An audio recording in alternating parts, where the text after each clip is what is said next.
আপনি যদি টিমটাকে স্ট্রং করতে চান ডেফিনেটলি আপনার প্লেয়ার কিনতে হবে। তো বসুন্ধরা সেই সুযোগটা কখনোই হাতছাড়া করে না।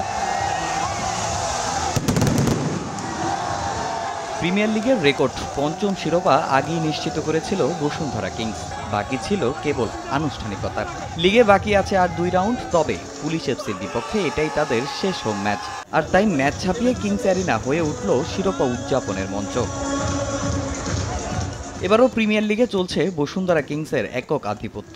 বিপিএলকে এক ঘোড়ার রেস বানিয়ে ফেলা ব্লুজনের ছাত্ররা শিরোপার কক্ষপথে ছিল মৌসুমের মাঝপথ থেকেই। প্রথম লেগে এক মোহামেডান ছাড়া ওদের হারের তিক্ততা দিতে পারেনি কেউই। এর বাইরে চ্যাম্পিয়ন হওয়ার পথে ড্র করে মাত্র 2টি ম্যাচে পয়েন্ট হারিয়েছে কিংসরা। চ্যাম্পিয়নশিপ ধরে রাখলো কিংস অ্যারিনাতে আনবিটেন থাকার রেকর্ড চলতি মৌসুমেই হারিয়েছে বসুন্ধরা কিংস। শিরোপা উদযাপনের ম্যাচে আবারও দেরি হয়েছিল সেই শঙ্কা।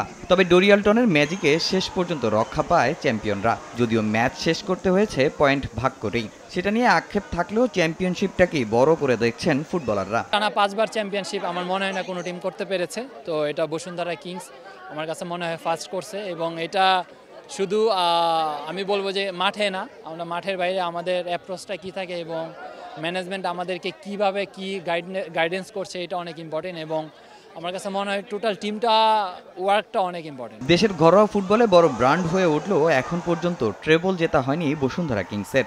ঢাকায় ক্লাব ফুটবলে একমাত্র রেকর্ডটা আছে শেখ রাসেলের দখলে। তবে এবার সে সম্ভাবনা তৈরি হয়েছে অস্কার ব্রুজনের শিষ্যদের। ফেডারেশন কাপ জিতে এবার উদযাপনের 16 কলা পূর্ণ করতে চায় বসুন্ধরা। ক্লাব ম্যানেজমেন্ট থেকে এটা আমাদের থেকে প্রত্যাশা করে যে আমরা যাতে 3টা শিরোপাই দিই, কারণ আমরা টানা 6 বছরে কিন্তু 1 বছর লিগ বাতিল হলো, কিন্তু আমরা ট্রাভেল একবারও পাই নাই। তো আমাদের এবার টার্গেট হচ্ছে আমরা 3টা শিরোপাই জিতবো ইনশাল্লাহ। আসলে এখন তো আমাদের ওই ম্যাচটা নিয়ে এখন চিন্তা ভাবনা যে আসলে ওইটা উইন হলে তো আমাদের ট্রাভেল হবে। তো আসলে এটার জন্য আমরা মানসিকভাবে খুবই প্রস্তুত।